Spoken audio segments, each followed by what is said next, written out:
This is the Good Neighbor Podcast, the place where local businesses and neighbors come together. Here's your host, Jeff Gardner. Welcome to another episode of the Good Neighbor Podcast. Today we have another good neighbor on, Crista Winterkorn of LCDC Color and Coatings. Crista, welcome to the show. Thank you. Yeah, I'm looking forward to this conversation. We were talking about in the pre-show that we're all here local in Simcoe County. And when I keep hearing about the same business over and over again, I keep seeing you got the networking event. Even your competitors are speaking volumes of you guys. That's important. Those are the people that we want to talk to. So let's get right into it. I don't want to spoil anything. What is LCDC? What is it you do, Crista?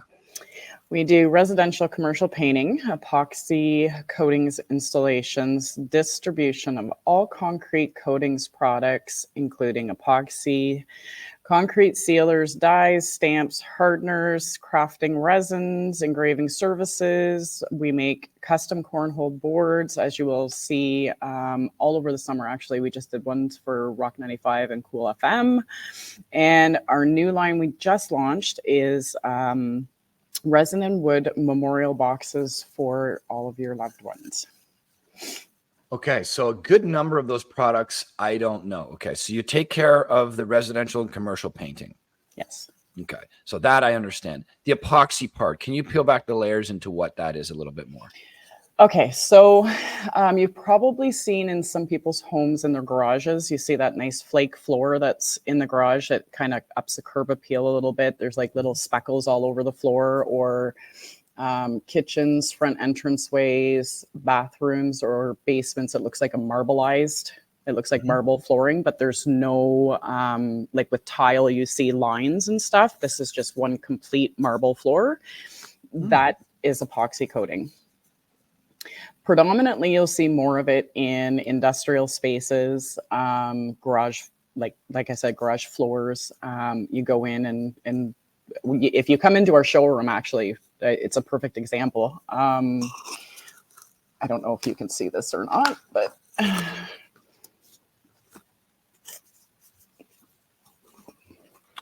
Okay.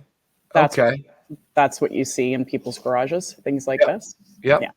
So that's what epoxy coating is. Now, what is below that? When I hear coating, I think it's just on top of something. You can pretty much do it on anything. Concrete, wood surfaces. We do, like Northbury Market has their trailer that they take around to different events. We did Aaron's bottom of his trailer with some anti-slip in it so that they can load their stuff and unload their stuff. But when they open the trailer, it matches all the outside of it. So it's done in black, white. I can't remember if we put orange or red flake into it. So it looks really cool when he opens up the flap and it's all done up for him inside. It looks really neat. Yeah. Okay. So that's really cool. So now that paints the picture in my mind. And can we start going down the list? So from epoxy, what was next? So all concrete stuff. So your dyes, your hardeners. So when people lay out concrete, they have to use, they can dye it. So you get stamped concrete, has all the different dye colors into it. And then they have those stamps that they actually use to do that. The hardeners that they use to harden the concrete. They have different, this is more my husband's forte. They have all different things that they use when they lay concrete out. So we supplier of that sort of stuff, all your applications tools that you use for epoxy, concrete, that sort of thing. So that's what's in our store. So is that more for the commercial side of it? They're going to lay that concrete and then use your products to get the concrete the way they like it, essentially. Yep. Okay. So that's the retail side of your store. Absolutely. Okay. And then so below concrete, you had a couple other things in there that piqued my interest.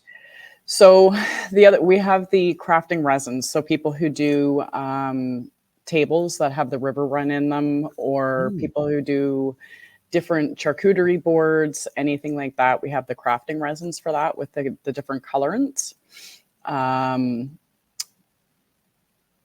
Some people run classes. They'll come and they'll buy their thin pours or their deep pour resin from us as well. So it's kind of still within the epoxy side of things because it is an epoxy.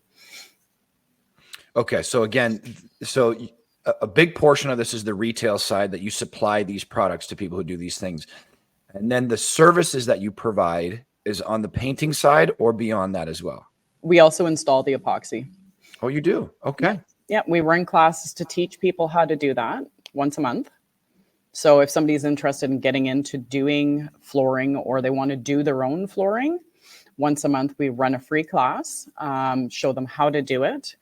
If they decide they don't want to do it, then obviously, you know, if they want to book with us, they're more than welcome to book with us as well. So, but yeah, we teach people how to do the flooring as well, because then we're confident at that point that they're being taught how to do it properly. You know, how to prep the surface, how to lay the product properly, right?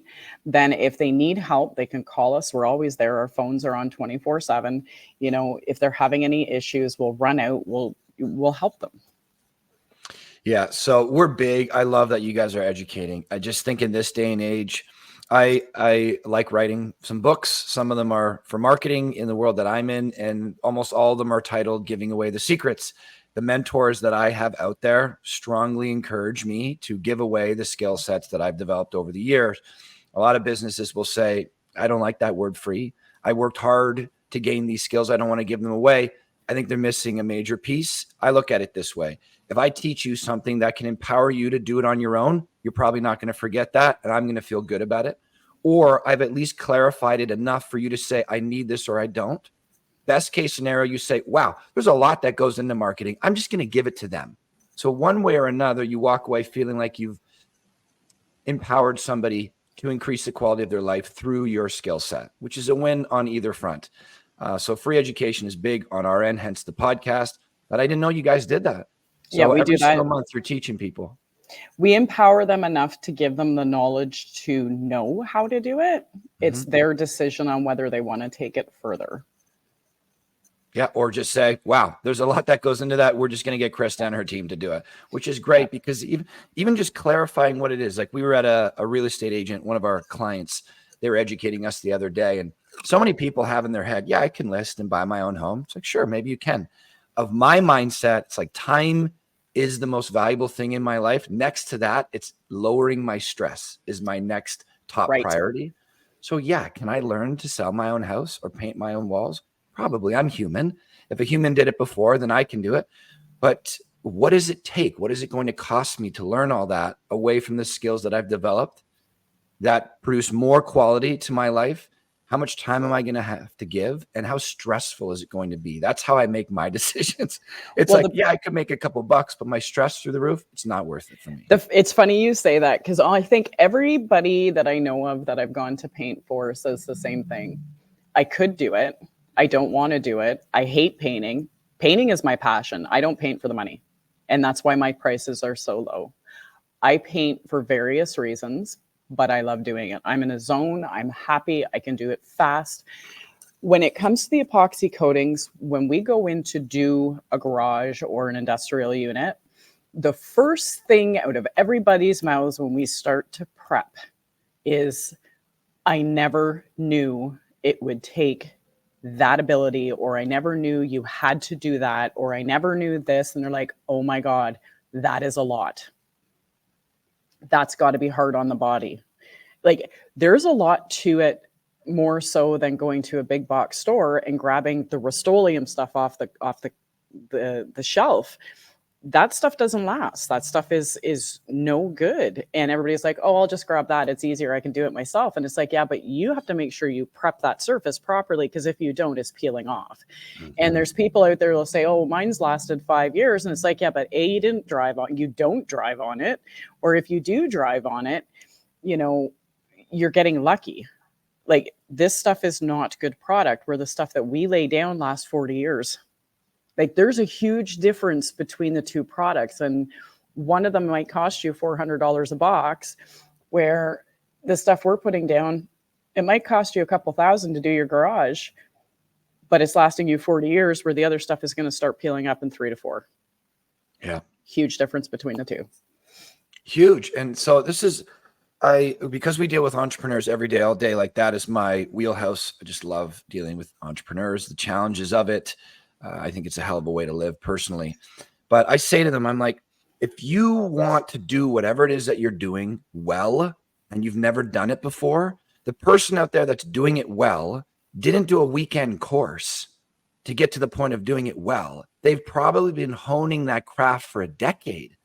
So for you to think, yeah, I can just buy and sell my home real quick or do my hardwood floor, no problem. It's like, I think you're missing the mastery of that skill. If somebody comes in, paints my house, and it seems to me like it's easy, mastery is found in simplicity. It's because they're a master of their craft. If I tried to paint my house, it's going to be a disaster and not look the way you guys do it. So I'm really happy you clarified that for us, because there is these common misconceptions, which we're going to get into in a minute, out there, that it's like, if I see it being done and it looks easy to me, therefore it must be easy. And it's like, no, that's where the mastery is found. If it looks easy to you, it's because they're a pro. That's usually what I found. I call that the 4-year itch, when the unemployment rate goes down, like goes way up. And then all of a sudden you find all these people who are painters, and you find all these people who are mechanics that can change tires. And we have a list. My husband and I joke around about this. We have a list of 10 professions every 4 years. And then you watch all of the influx of people within, I want to say, the first 3 months to 12 months after that, where the calls start just coming in saying, I need this fixed. I had this person come in and do this. All of a sudden, the tie rod on my car, I just had it fixed. And it's like, yeah, I just noticed the unemployment rate went up to 26%.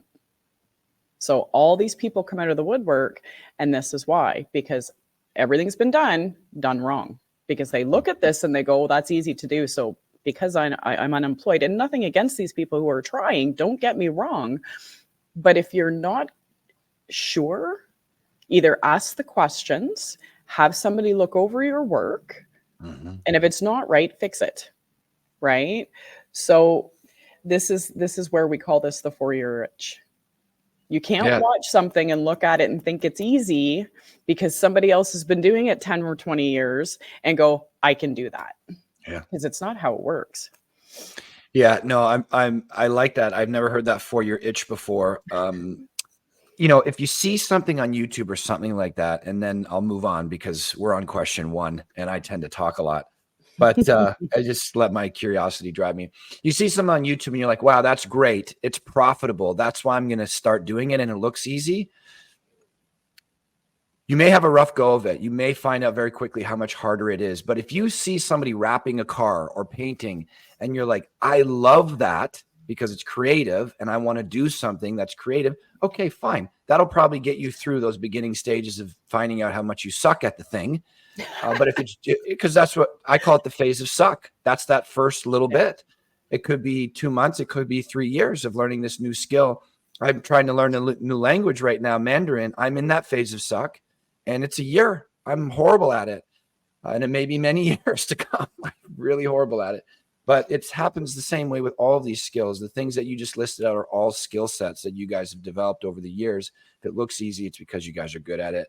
So anybody out there listening, if you're passionate about that thing that you're watching somebody do and you want to do it because you think you'll love it, then do it. You'll get through it. But if it's to make a quick buck, I think you're going to get a real good slap real quick.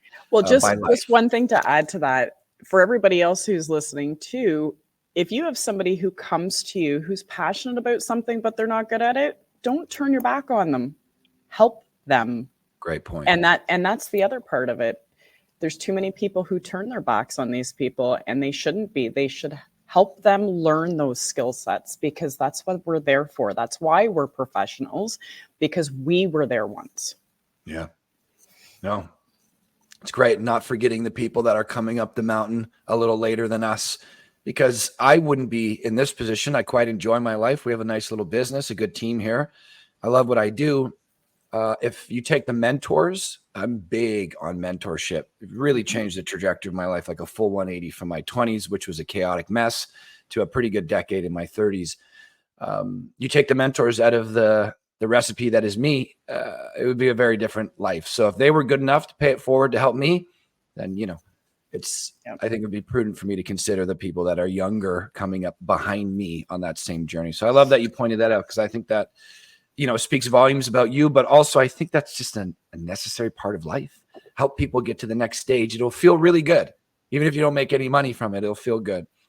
But I've said a few times, I like to let my curiosity drive me. Human potential is the thing that I study the most. It may not seem like it, but I'm a marketer. I consider myself a human connector. So humans is the thing, is really my product, my service, my interest.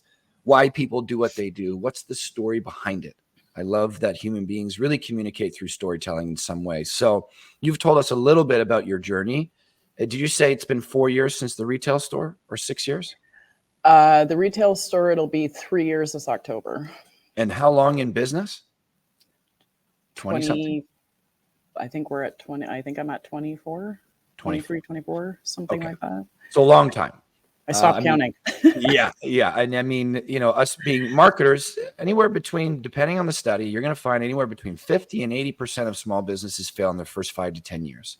So if you've been in business for 24, you've done something right. No question about it. But we want to know about the story behind that. Like, what led you? This is a 2-part question for me because I'm so interested in why people try to become an entrepreneur.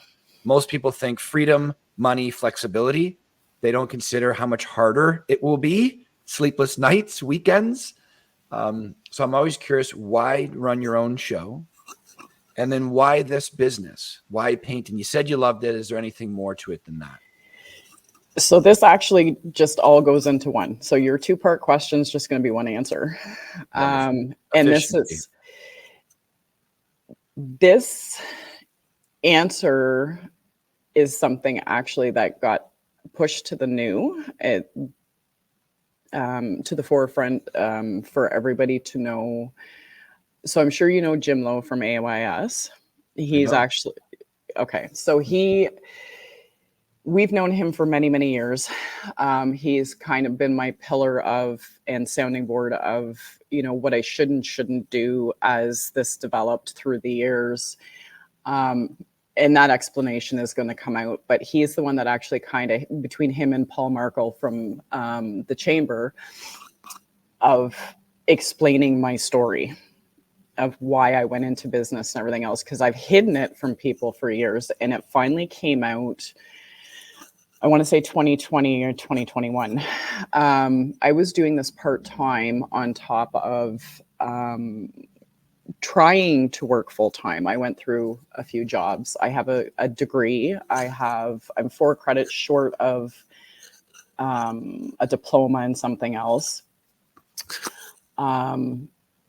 But I kept losing my jobs because I couldn't go to work. I have a brain condition. I am long-term disabled.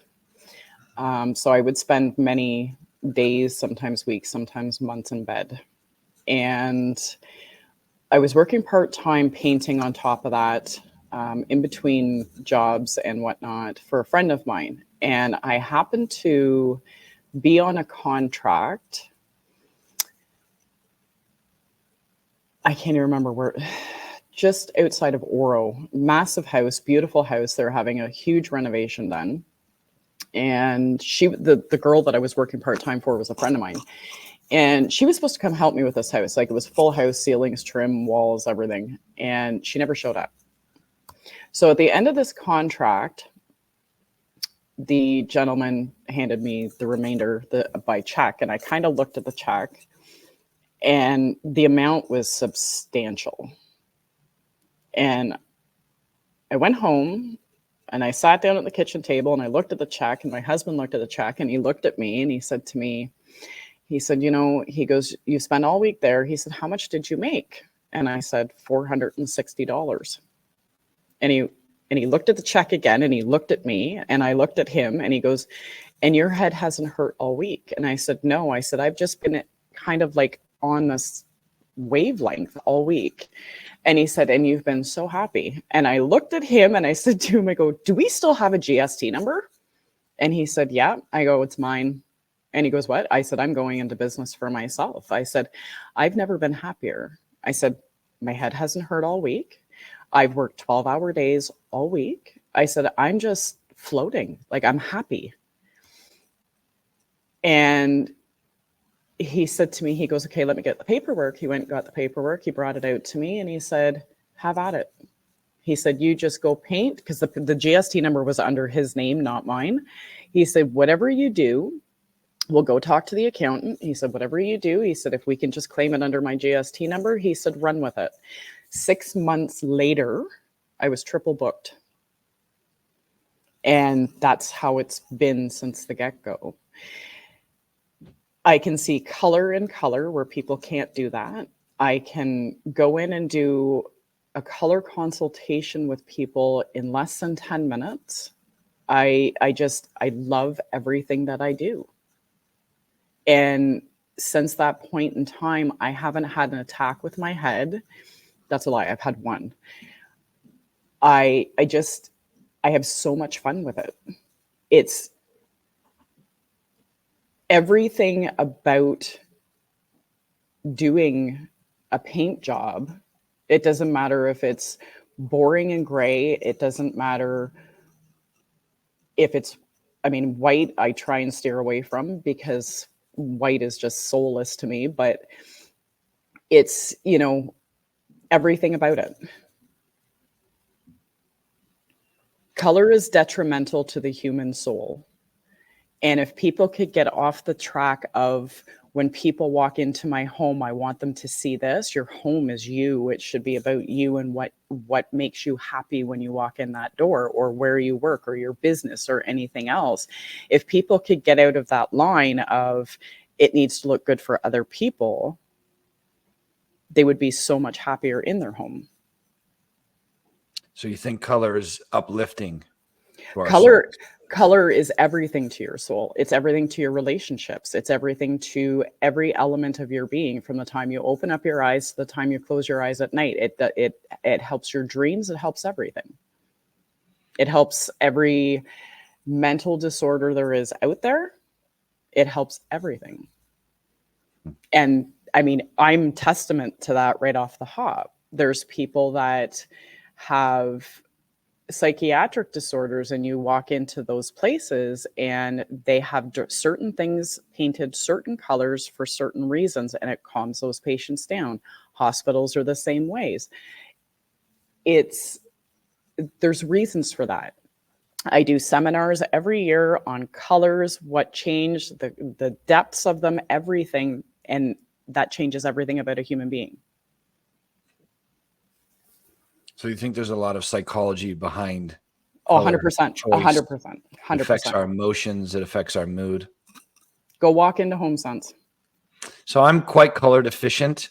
Before all this, I was in the fitness world, and I pivoted from fitness to be a firefighter, and I didn't know. You just don't know until you know. And when we were graduating, I loved it. I think it would have been great. But at the final, they give you a physical, and they give you those color palette wheels. There's like 5 or 6 different tests in rotation, and they normally just give you one, pass or fail. I got good with the teachers. I just got destroyed on the first one. I said, give me all 5 if you don't mind, and I can't pass. But I can still see colors. I'm not colorblind, but I don't think I can see the range that most people can. But something that still provide a lot of value for my life, for sure. But I was talking before about stress. So I really let my levels of stress drive me in some ways. I have a lot of practices in my life, certainly physical and spiritual, that keep my stress down. And I try to use that stress rising and falling as an indicator for, is this right for me? Does this align with me? Am I just doing this for money, superficial reasons, etc.? So things that calm me, usually I find myself doing much more. They're very meditative. I'm in the moment. I'm very present. I can get into that flow state.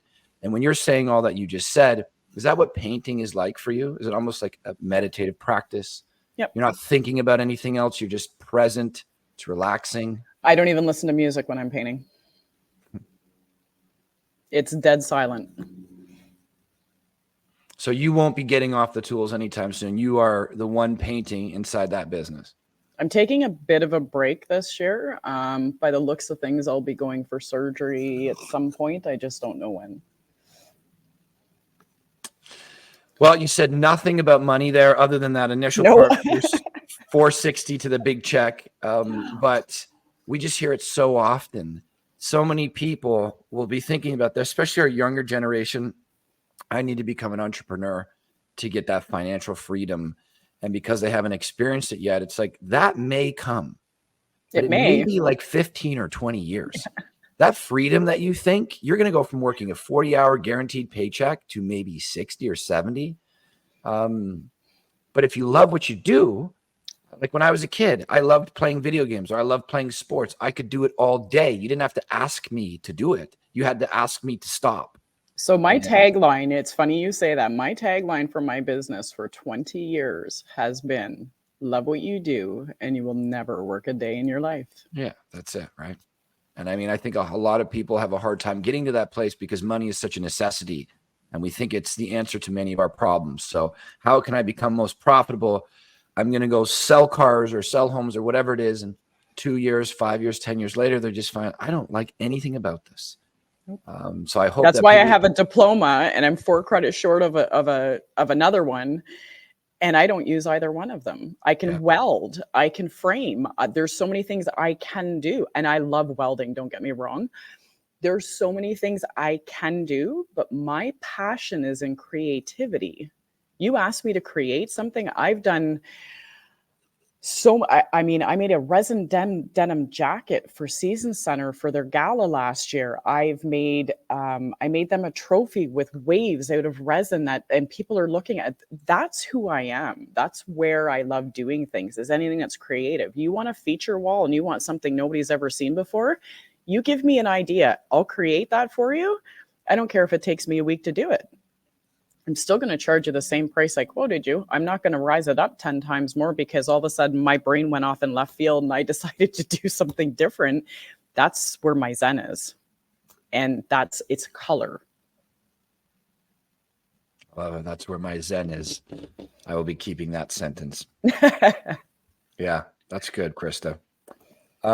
Education. We've talked about it a few times. So we asked about the myths and misconceptions because if I have information in my head, that information is going to lead to me making a decision.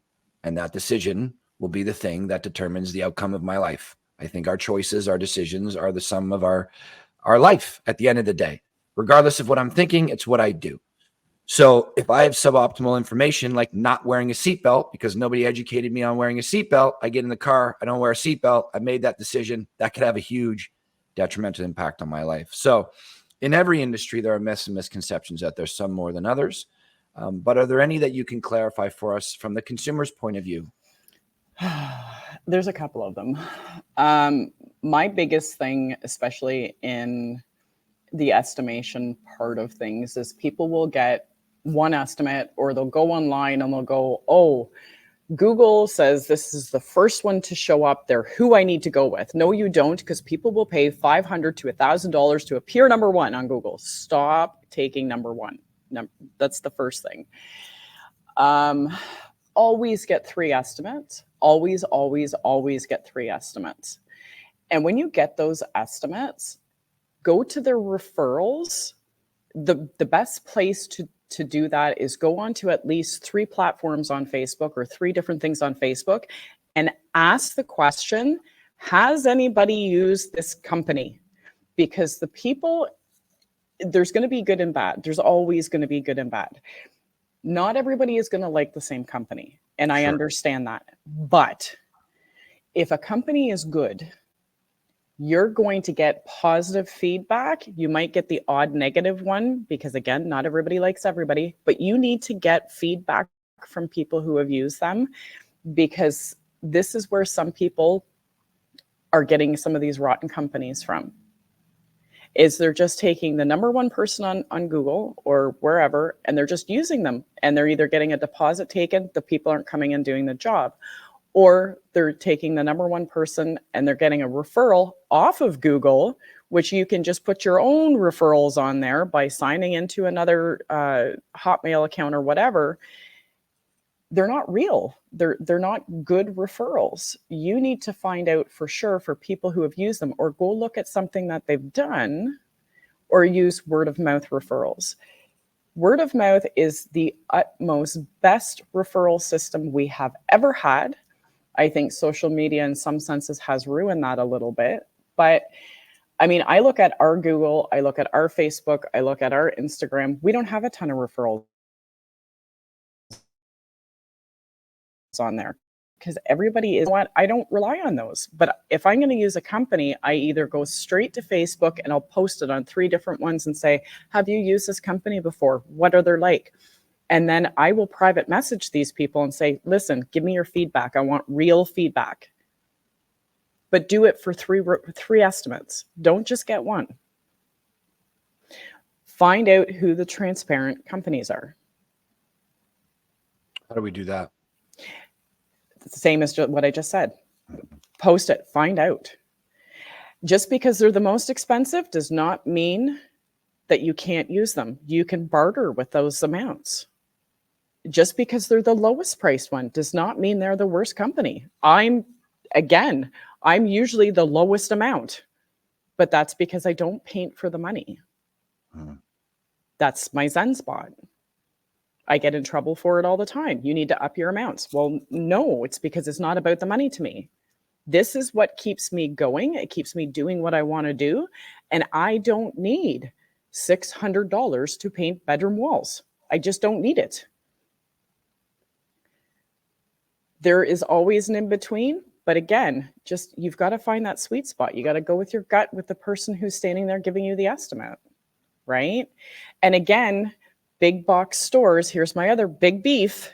Big box stores, when you walk in the door, you have, and again, nothing against people who have a job in big box stores.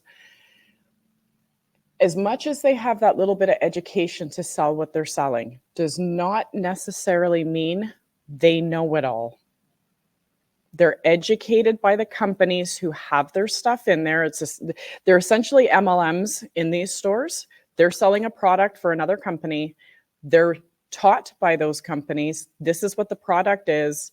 Half of those people that are working in there are only half listening because they're there to make a wage to take care of their families. Right? So again, you can't scream and yell at them. They're doing their best. Go to the people who know what they're talking about.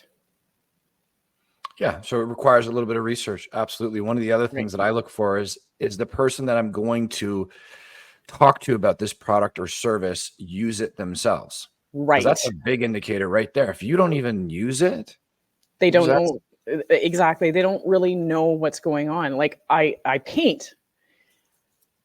Bathrooms take a different paint than hallways, than outdoors, than this. They're all different paints. They need different paints. You can't take outdoor paint, use it indoor, and expect that it's going to perform properly or look properly. Your bathroom paints, they need to be mold and mildew resistant. Your laundry room paint needs the same paint. Just like across the board, all paints are mildew resistant. So during COVID, when we had a shortage of bathroom paint, like kitchen and bath paint, they kept saying, don't worry, use this stuff. It'll be fine in there. It's mildew resistant. All wall paint is mildew resistant now. That is specified across CFIA. You have to have it. But it's not mold resistant. It's missing that one specification because of the Texas freeze. None of us had it. I would not touch a bathroom, I wouldn't touch a kitchen, and I wouldn't touch a laundry room until I had mold and mildew resistant paint. I had a lineup of people when that came back on the market the year after, when we had it back. I bought a skid of it because I was petrified we would lose it again. I'm a little bit OCD when it comes to specific paints being put in their proper spots. If it's going to rain outside, if I know I got 48 hours before and 48 hours after, I'll paint outside. If I know there's rain coming, I will not touch your project because I'm not coming back a year later to do it again. I want to make sure that lasts 5 years. But when I see people painting out when it's snowing, when I see people painting outside when it's, there's rain coming the next day, I get angry at people for that because you're taking people's money. It's interesting that you say that because as soon as you said the mildew and mold resistance, so the physical practice in my life, I talk about them all the time. I really only talk about 4 or 5 things because it's all that I know and dive into. The exercise, nutrition, sleep, the physical side of my practice is a big part, and temperature exposure is a part of that, steams and cold plunging. So I got myself a little glass steamer in the bathroom near me over there. My little Zen spot, if you will. My dad's in the plumbing industry, so he helped me with that a little bit, but it's a small bathroom. We did it up nice. But stupidly, I was working, walkout. So I was in the backyard doing whatever. And I set the steamer and it's 60 minutes. And I forgot to close the door, but I closed the bathroom door. It's a small little bathroom. I don't know, 6 by 6 or something. And I went in there and of course, it's like a jungle now. And I'm like, did I just ruin this bathroom? And so I dry everything off, although it had an hour going at 50 degrees steam, no windows open. It was brutal. I thought I just ruined my whole bathroom. But I went back there the next day and we have some good renovators that we went to. I'm assuming they used that because I can only imagine the damage that would have done to the drywall, to the paint, to the et cetera. And it didn't. So I'm imagining that has to be mold resistant. You'll find out. Yeah, it will, won't I? It was a month ago. You'll find out. Yeah. But really good things to know. And, we've done a couple hundred episodes now. We always ask the myths and misconceptions question because we want to provide quality information for people to make better decisions. And few people have said, do your research.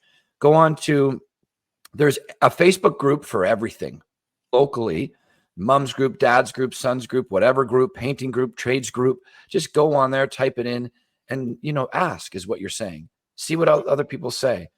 Yeah. Word of mouth is, I think it's one of the slowest ways to build a business. It's hard to rely on to say in 2023, we based our business on word of mouth. What will we do in 2024? I think it's hard to quantify, but when you're looking for quality information, there's no better place to get it. No advertisement is going to give it to you.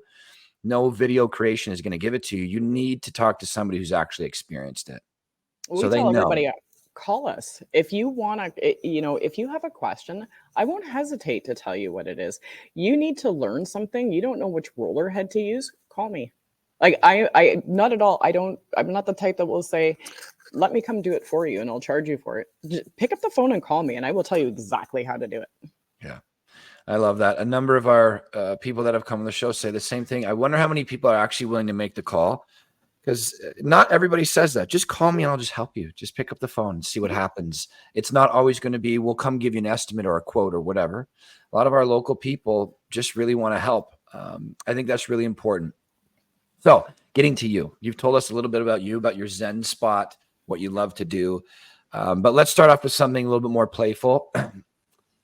Outside of your business, what puts a smile on your face, Crista? What do you get up to for fun? Okay, so that's a hard one because we work so much, like spring through fall, we're extremely busy. But so last year we spent a lot of time at the racetrack at Sunset. We sponsored the mini stock driver, Doug Butler. So he was number 1. Is that the one behind you? Wrong side. Yeah. This one here. Yeah. Nice. Cool. Amazing young man, very down to earth, humble guy. Him and his wife, we're friends with them. So we play a lot of euchre with them. That's what we do for fun is they live down the road from us. They have peacocks and they're really cool birds. They have peacocks, actual peacocks. Well, they don't own them. They're like neighborhood birds, but they're always on their property. Peacocks. Yeah, I'm actually. Why did that sound so foreign to me? I feel like peacocks aren't even in Canada.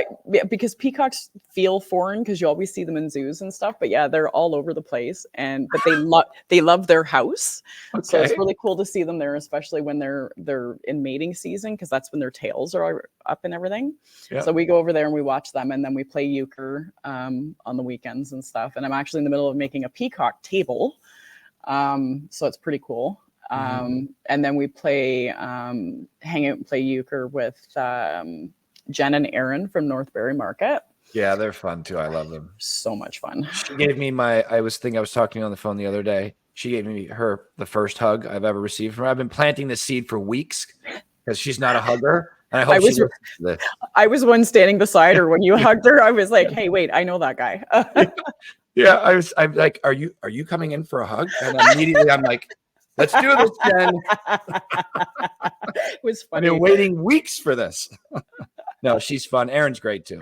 Yeah, they're good people. And you know what? Honestly, we had a butcher for years until we had one of their steaks. And I was like, oh my God, done. I'm switching. And I've been up there ever since. We go up there and buy all our meat, everything up there. And I sneak up there at lunchtime and sit and eat their salads and leave my husband here. If he's going to know that now, but whatever.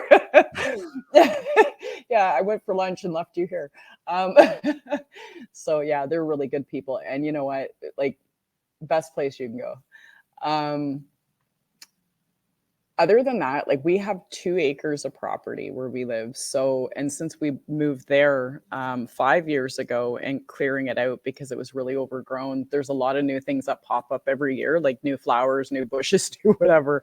So I had 17 gardens when we moved in. I now have 3 very large gardens.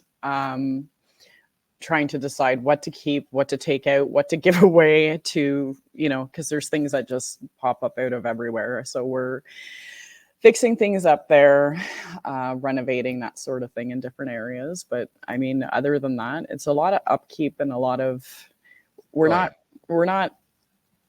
I don't know. I mean, other than the BA5s and playing euchre and stuff, there's not a lot that we do. We're homebodies. Sure.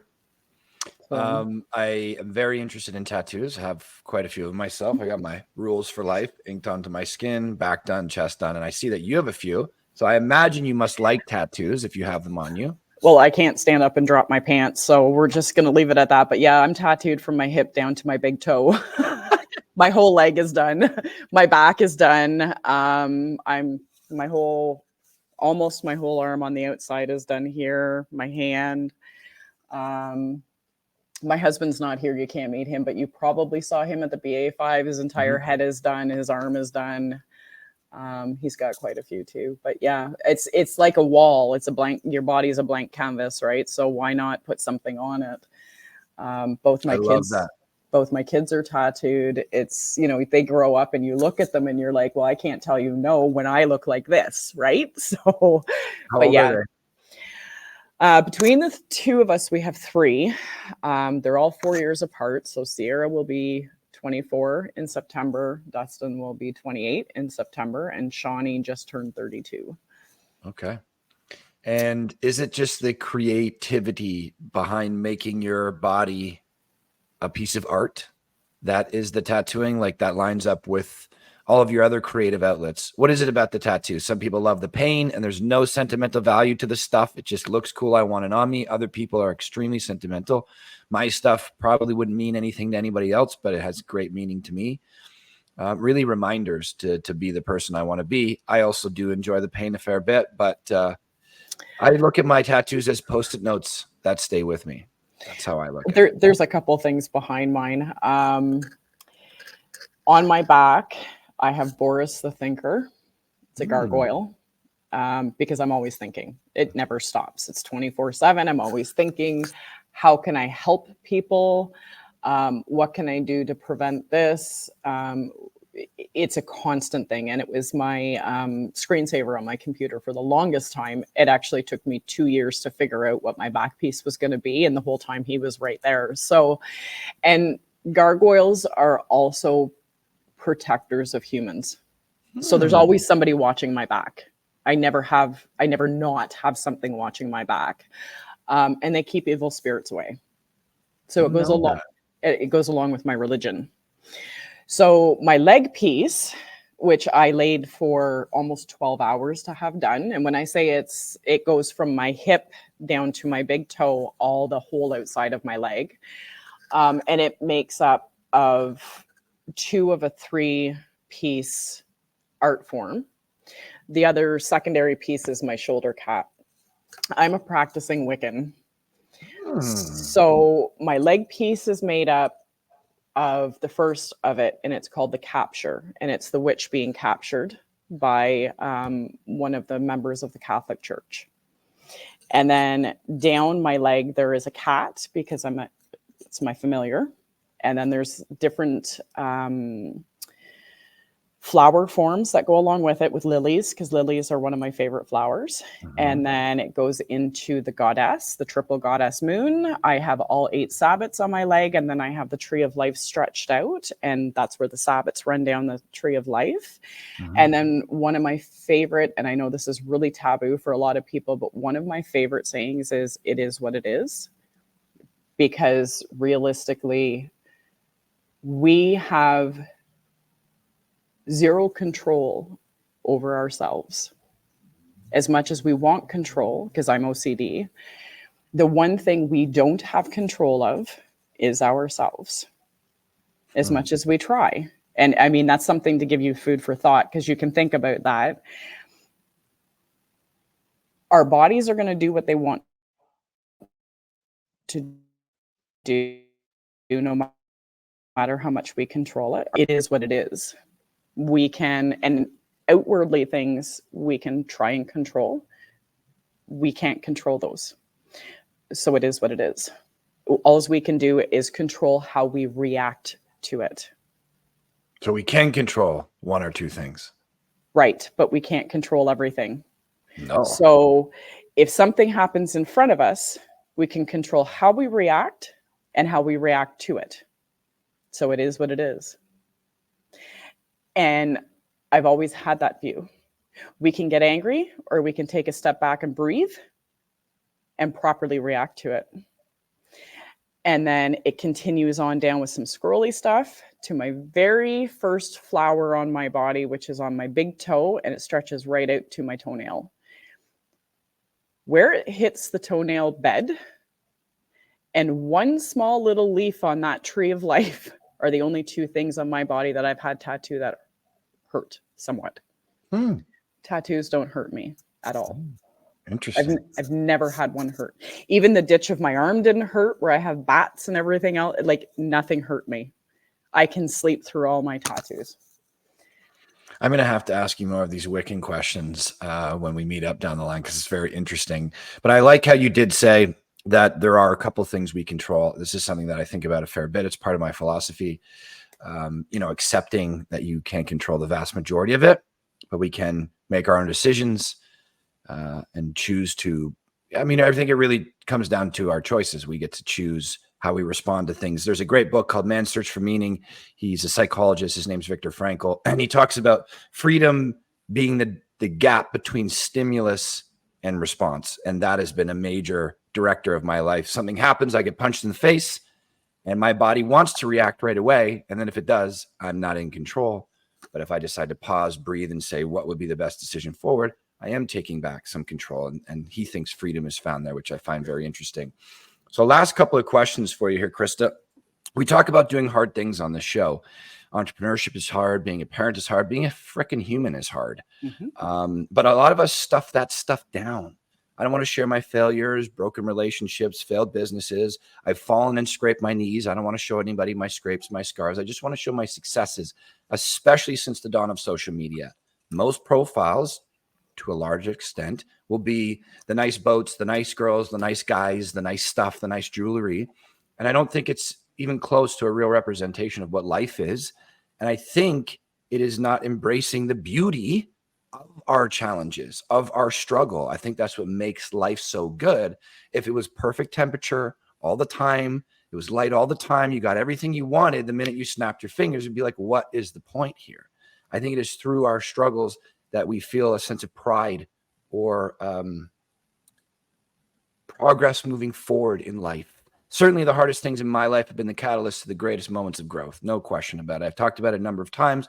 I'm a counselor at an addictions facility on the weekend. The only reason I ended up there, which is super fulfilling for me, it's made me a much better human and got me much deeply more connected with other humans, is because I went through my own bout of substance issues when I broke my leg about 10 years ago or so. So I had to slay that dragon myself. Do I want that to happen to anybody? No. But if you go through it, there is an opportunity there to get significantly better, I think. And without that, I would not be living my life the way I do today. One of the main things that came from that was an appreciation for life, gratitude for life. When you get close to, that death barrier, you really wake up. So we like to ask the guests on the show, are there any trials, tribulations, hardships that you've been through that you're comfortable with sharing with us that probably sucked in the moment? Because doing hard things usually has the symptom of not feeling great. But when you look back in hindsight, you wouldn't remove that ingredient from the recipe that is you, because it's led to you enjoying your life the way you do today. Well, first I'm going to say congratulations on Thank you. Being sober, because I do know that's hard. It's difficult. I'm going to say that when I was finally able to acknowledge that I was different, that it was okay to not hide that I had incapabilities to function 100%, and that it was okay to not hide it, that it was okay that, you know, I would have days where I couldn't talk properly, where I would have days where, you know, the mass confusion, where I would have days where I would look like a stroke patient, where my legs weren't working right, where my arms weren't working, where I couldn't work, where picking up the phone and calling a customer instead of going there and trying to work, where it was okay because I wasn't a robot, that I was actually a human being that had a disability. When I was able to finally accept that and embrace it, everything just became so much clearer for me. It became easier for me to function, to run a business, to be able to say, okay, you know what? It's okay that I'm like this. It is okay that I can allow people to know this now. And they're still going to accept me for me. They're still going to accept me to work for them. They're still going to accept me to, you know, to be a human being, to love what I do and be normal. And I think that was one of the biggest fears, and why I had two other people saying, it's okay to say, it's okay to let people know this. And even though I had my husband and me are saying, it's okay. Like, you can tell people this. They're not going to look at you differently. Yeah, you're quirky. Yeah, you sound silly sometimes. Yeah, we joke around about this on sites all the time, but it's okay if you publicly announce that this is what's going on, which I did in a 2-minute interview for the chamber. And I actually, after I did this, and it was with Sarah Baker, I actually got into my truck. I started crying before I left the chamber because I thought, what impact is this going to have? And that's what I was fear of. What impact is this going to have that people know that I'm disabled? And this is why I sound like an idiot on some days. And I sat and I cried for about 10 minutes. And then I drove away, and it was like this big weight had lifted off my shoulders, because I had gone through 6 months of having quite a few rough days with it, right? Where my speech was abnormal. My thought to word was not coming out. And I'm like, people are looking at me sideways, trying to figure out if I've had a stroke, or it was bad. And then all of a sudden it was just like, you know what? Maybe this is good. Maybe this is good for, you know, women in the trades. Maybe this is good for this. Maybe this is good for people to understand that it doesn't matter. If you're passionate about it, go after it, because it doesn't matter, you know, if there's something wrong with you. It doesn't matter about this, because look what I'm doing. Maybe I should have done this years ago instead of trying to explain it away. And I've just felt that much more freedom ever since I did that. Now I just joke about it freely in front of everybody. I don't care. Well, first off, thank you for sharing that story. It's a powerful one. It certainly moved me. Second, like you gave me credit, a lot of credit due back to you. It takes a lot of courage to do that, and people are afraid, you know. But they shouldn't be. And this is the thing. The more that I think about it, the more I don't want to say angry, I say agitated about it, is that nobody should be hiding, and nobody should be afraid of anybody, anything, whatever. If you're passionate about it, you're going to do it. And people are going to see the passion behind what you're doing because it's going to be perfect. Because when you're passionate about something, you put so much heart and so much perfection into it, that money follows right behind it. Because more people see it, they want it, they'll pay for it.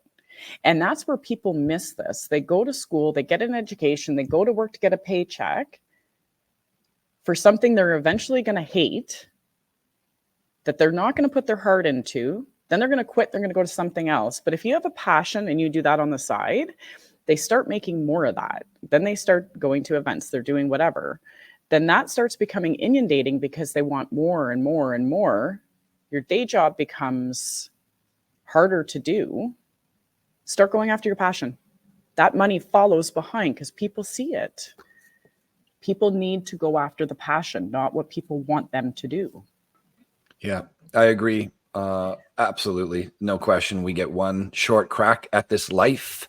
Don't spend 2 decades doing something because somebody else expected it of you or that it's a means to an end. Like I look at it this way. I said earlier, time is the thing that I have the least control over. I feel getting more of it is out of my hands entirely. And even the time that I have been given, some of it I can control. Some of it I cannot.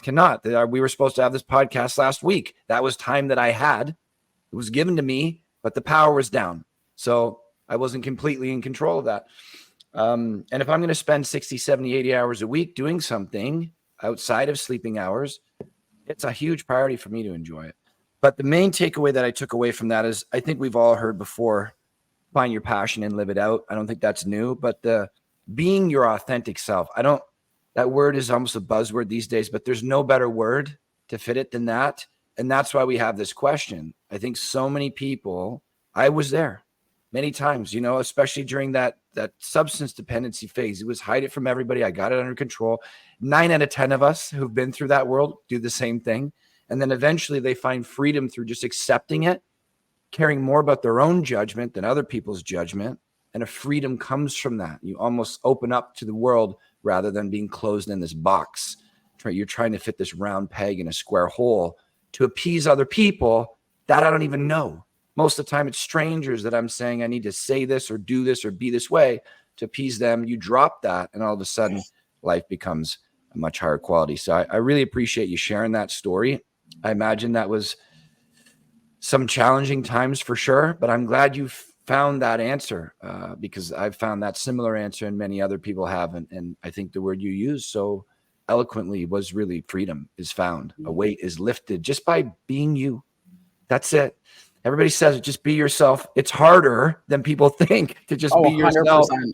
But if you get there, man, is it ever a sweet place? I could do this conversation for hours, Crista, because you're a very interesting person and very easy to talk to, but we're already past the hour. So let me ask you this. People are going to be interested to get in touch with you. What is the best way to do that? There's multiple ways, actually. Instagram, Facebook. We have a contact us on our website, and then email, which is info@lcdccoatings.ca, or our phone number, which is 705-818-3702. Beautiful. And then I would ask you the very last thing. I don't put this question in the questionnaire because I don't want people to script it. I said I only talk about a few things in life. You get me talking about health, entrepreneurship, fatherhood, although I'm not a father, but I do look at it as a very high regard for me. Mentorship, impact, purpose. These are the things I study. These are the things I'm most passionate about. And I love to find out what other people's impact are. So, I was very lucky to meet a mentor, 23, 24, helped me. She was very helpful, very instrumental in getting me to the next place. And she taught me to think about my impact. She was the first one to teach me that time is of the essence and very much not in my control. I'm young. I think I'm going to live forever. She's like, no, you're not. You may not even be here tomorrow. So if you want to do something, do it and be very intentional about it. And then think about the ripple effect or the impact of what you will do on others, on your world. Don't just do things, because I was doing some damaging things in my 20s that had a negative impact on myself and others. So she said, every act you take or don't take is like dropping a rock in a pond, and it will ripple out way beyond your line of sight. You may think it only affects 5 people, but it may affect thousands of people. So be very intentional about your impact. And that has stayed with me for a long time from that day. And it directs my life in a big order. So we like to ask the guests on the show, what would you like your impact to be? Crista, that could be legacy. That could be while you're alive. That could be family, personal, the whole world. What would you like it to be? Wow. I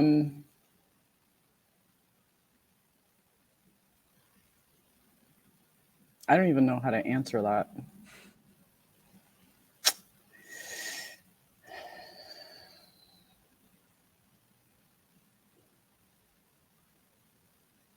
I actually don't even have an answer for that. It's not a question. That's not something I've ever really thought of. I don't think, because I don't think about having an impact on people, because what I do on a daily basis to me is hopefully an impact. Oh, you're certainly impacting people. There's no two ways about it. Like, if I can help somebody, I help them. It's not, and regardless of whether it's painting or epoxy or just smiling at somebody because like they're having a day, I don't think about what I could do to impact anybody. If I can make somebody happy, whether, like I said, it's on a daily basis, it's whatever I can do. Oh, I like it. But if I can make somebody happy, and I imagine you are one of those people that you want to make happy. I try. I try. As long as I've got food in my mouth and a roof over my head, I'm pretty content. I love it. Well, Crista, I appreciate this conversation. I appreciate the understanding of doing it on a Friday instead of a Tuesday, especially with it being so gorgeous outside. You're a very interesting and easy person to speak to, and I look forward to having many more conversations with you at the networking events, et cetera, because I have more questions and I need more time. But for sure. For now, it was a pleasure having you on the show. Oh, thank you. It was nice to finally sit and talk to you. I appreciate it. Until our next chat, you enjoy the rest of the day. Have a great weekend. Thank you, and thank you for having me. Absolutely. It was a pleasure. Thank you for listening to the Good Neighbor Podcast Midhurst. To nominate your favorite local businesses to be featured on the show, go to gnpmidhurst.com. That's gnpmidhurst.com, or call 705-413-3775.